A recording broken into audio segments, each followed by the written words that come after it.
Another Hannah asks, Hannah Gridley said, who was your favorite character from your first writing project and what made him or her great? And I mean the very first. Hannah, that's such a hard question to answer. I have no idea what the very first thing I wrote is, to be perfectly honest with you. And then the first thing that I can't even remember what the first story I actually finished was, because I remember there was like just writing for fun, and then probably around like 14 or 15, there was like this time period where I like purposed to actually finish stories. And so I have a bunch of finished things. This one, I talked about this briefly in my vlog. This is the little notebook that I talked about in that one, and that was the Very Awesome Vlog Challenge number 3. But this one actually has a couple of short stories in it. This one cracks me up, okay? One of the stories in here, I obviously had just finished reading Caddy Woodlawn, which is a classic historic book. But the story's called, okay, the character's name is Cassie Woodlawn. I mean, I guess it, you know, imitation is the sincerest form of flattery, but it just cracks me up that I was literally, I didn't care, it was Cassie Woodlawn. I remember thinking, there's no better last name for that. So, yeah, this one is about, they like went to the fair and they had one of those, it was like a logging town, you know, the logs go down. I already told this story, but they would walk on top of the logs, and the person who stayed up longest in the water, so the logs would be floating and you would like walk on them while they spin. The person who stayed up the longest won. Well, there was this little boy who was trying, and Cassie saw him flounder and fall, and so she goes out to rescue him, and she doesn't know how to swim, so she's like jumping from log to log, and she ends up saving him somehow. It doesn't really make sense now, but in my little 10-year-old brain it did.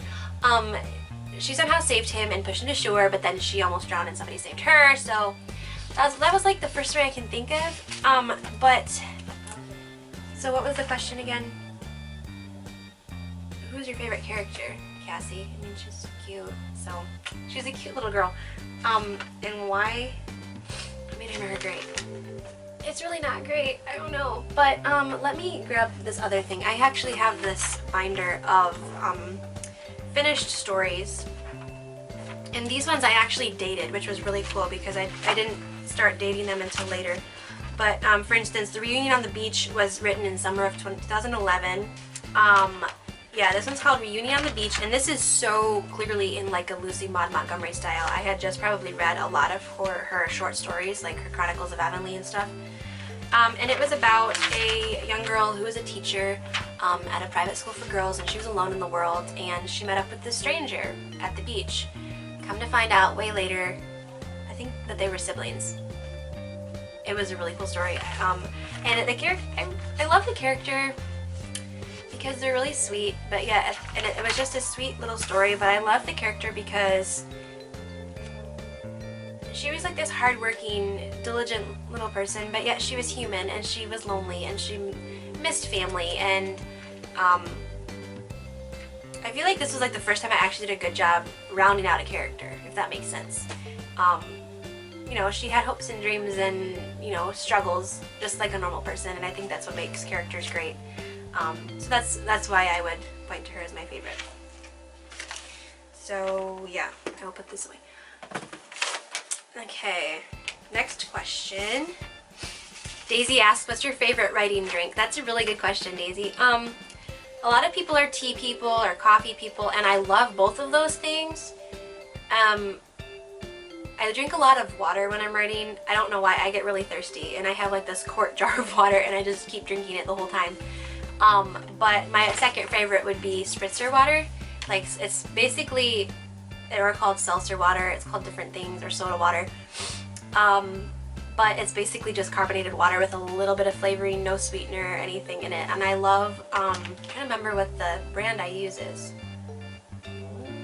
Something, I can't remember, but the flavor that I like best is like a raspberry cranberry flavor.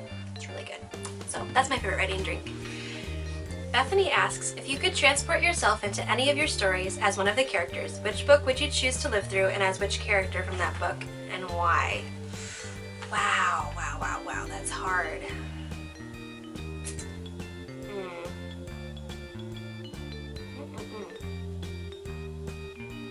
I'd probably probably have to say Olivia.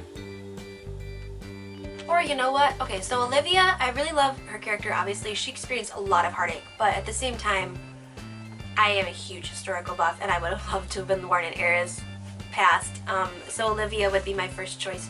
She's just from the 1910s. Her personality is kind of similar to mine.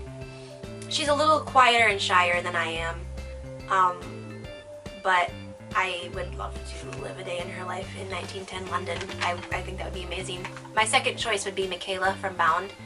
I just love her spunk and her spirit and her love for people and her sympathy and courage. I just love that about Michaela, so I would choose her from Bound. Would be my second choice. Allison asks, how long have you been writing? A really long time, for as long as I can remember. I really don't know. I can't like pinpoint a spot when I first started. Like some people are like, oh, I can totally remember my first story. I cannot for the life of me. I just have always, you know, for as long as I can remember, just, you know, scribbled stories or loved to read and so loved to therefore write.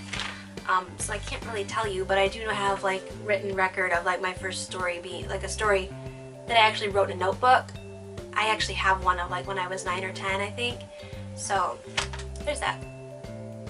And she also asks, what is a genre you've wanted to try but probably wouldn't? I don't know, that's hard to say because I really like, I'm so pro trying everything. I mean, I have modern fiction, I have historical fiction, I've dabbled in short stories of dystopian things, I have, you know what, sci-fi. I mean, it'd be interesting, but it's like feels like too much work. I don't have enough of a basis of knowledge of like the way sci-fi things work to actually have like a huge drive or passion to write in that genre, if that makes sense. Just like an added question, a genre that I would absolutely never ever write in would probably be horror. I don't get the point personally, but so that would probably be the only thing. Her last question is, she says, do you prefer silence or noise when you write? That's a fantastic question because I am a noise writer. I live in a family, a large family. I have, like I said, I have 8 siblings, so it's noisy all the time. So to block out that noise, you know, the crazy, distracting noise, I put headphones in and I listen to soundtracks. Soundtracks all the way. I love listening to soundtracks. I have huge lists of my favorites. I have bought numerous ones. I, you know, have a Groove Music Pass where I listen to all kinds of soundtracks, but I absolutely love listening to soundtracks while writing. I can pick a fun, happy one for a vibrant part of the story. I can pick like a dramatic, sad one for a sad part. I can pick like an action one for like when there's like a lot of action and stuff. So I listen to soundtracks and I don't mind the noise, but they help me focus. Which is kind of interesting because soundtracks are designed to draw you into a movie. They totally focus my brain on what I'm writing at the time. They make me see a movie in my head, if that makes sense, or help me to do that. And some of the soundtracks have inspired, I mean, my stories, I can honestly say they would not at all be the same without soundtracks. They just, I feel like they add this level of emotion and drama into my books that wouldn't be there without them. So I got a little passionate there, Anya, sorry. Olivia asks, what keeps you going when you feel like giving up on a writing project? I have this OCD need to finish things. Like, I want to see it finished, and even if it's turns out terrible, I keep telling myself, like, I have this quote, I think it's by Jodi Picoult, and it's, you can always edit a bad page, but you can't edit a blank one. It's important to write, even if what you're writing might be terrible, even if what you're writing, you're gonna have to, you know, rip apart and change. It's important to still write it, because you can always change it. If you don't ever write it, you obviously can't edit a blank page. And so I think that, coupled with my desire to see something finished, really forces me to write. I probably am a little driven. Like, I love to finish things. There's just something about finishing it and getting it done, and seeing like, you know, time and pages tick up. Like I love that about like writing a notebook, that I'm like, oh my gosh, I wrote 5 pages today, and in the back of my notebooks I actually keep track of like how long I write every day and how many pages I wrote in that time. So I love that aspect of it. So I just love seeing like accomplishments, even if they're small, even if it's like I only wrote half a page, but I still wrote a half page, you know what I mean? Like just seeing the accomplishments, and I think that definitely keeps me driving to do it. I also feel like there's something to be said that God's allowing me to use this gift right now. I feel like He's opened a lot of doors for me and giving me a lot of inspiration to write right now, and I wouldn't be able to do that on my own. I feel like He's totally, you know, allowed me to do this and given me this time of feeling inspired and seeing things come to fruition and finishing things. And like I said, I wouldn't be able to do it without God and without His guiding and obviously on my life. So Olivia's second question is, what has the Lord taught you through your writing journey? A lot of things, but I'm trying to think of like what specifically. I think mainly like He's taught me how important it is to use our gifts. And I was actually reading in Matthew, I'm reading through the Gospels for the month of February, and I was reading in Matthew, you know, the parable about the talents, and when the it was a king or the ruler gave his servants, like gave 1 5 and 1 3 and 1 1 talent, and told them to take care of it while he was gone. And the people who used their talents and accomplished work for the kingdom, you know, received a well done, good and faithful servant, and were given more.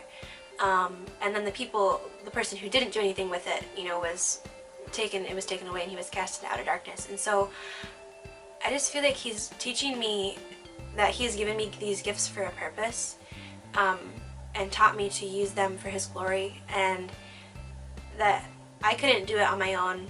I'm trying not to get emotional. Like I said, I'm an emotional person, but I just feel like He's really blessed me with this time that He's giving me, and the stories that He's given me, and the stuff that I'm able to write and accomplish, and the fact that I'm getting a book published.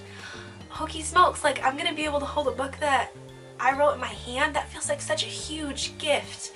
I just feel, I feel like He's taught me not to take these things for granted. You know what I mean? Like they're gifts. And I just feel so amazed and blessed by them. So I apologize for getting emotional.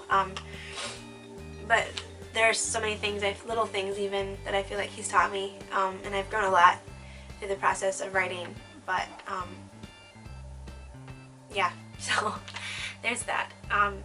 Mary asked a couple of last questions. She said, what are you currently working on, and what future projects are you planning? Planning, I like to use that term kind of loosely, just because, you know, a man plans a step as the Lord directs his ways.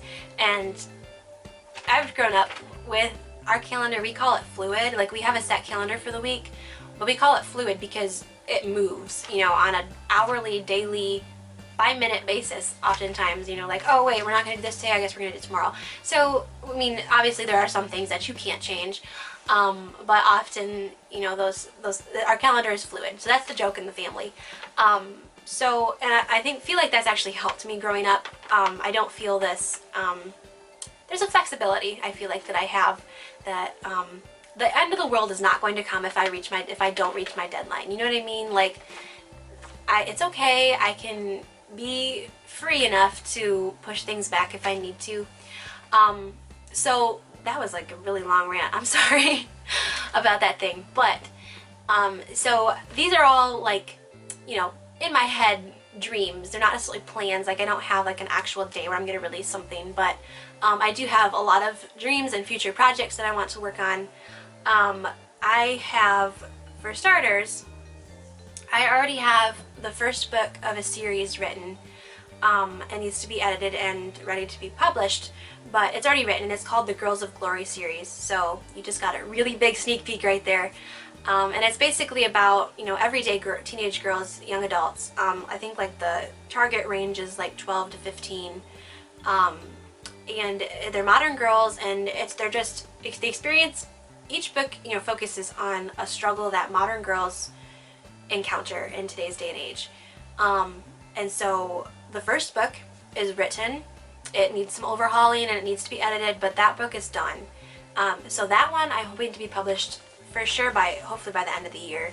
That would be my goal. My goal is to have at least 3 books published by the end of the year, which shouldn't be a problem because they're all written. They just need to be edited and formatted and all that good stuff. So that's my goal. The other goal is to have Bound published in Kindle and paperback form. And then when it comes to like writing projects, right now I'm working on kind of like a thriller, mystery type of book. I use those terms loosely because I'm not super, I don't write super creepy stuff. Like, you know those books when you're like, I don't think I can quite master that amount of suspense, but that's what I'm writing currently. I also have 2 London in the Dark sequels. I have a sequel novella and an actual sequel novel planned. So, like, I actually have the ideas for the books in my head. I haven't written them as of yet, but I'm really excited about those. I think my readers are going to, if they enjoyed London in the Dark, they are going to flip over these. I love the stories so much. I'm so excited about those. These as well. So, yeah, a lot of amazing things. My goal is trying to figure out what I want to work on next, but, I was given some great advice by somebody and they told me to write what I was excited about right now. So I'm kind of stepping on my comfort zone of having to finish something, and I'm writing what I'm excited about right now, and we'll see where it leads. So yes, that is the answer to all the questions. Thank you all so much for the questions. They were a ton of fun to answer, and I hope you enjoy watching this video as much as I enjoyed making it. If you have any more questions, feel free to leave them in the comments below. I can answer them via comment, or I would also be interested in doing another Q&A.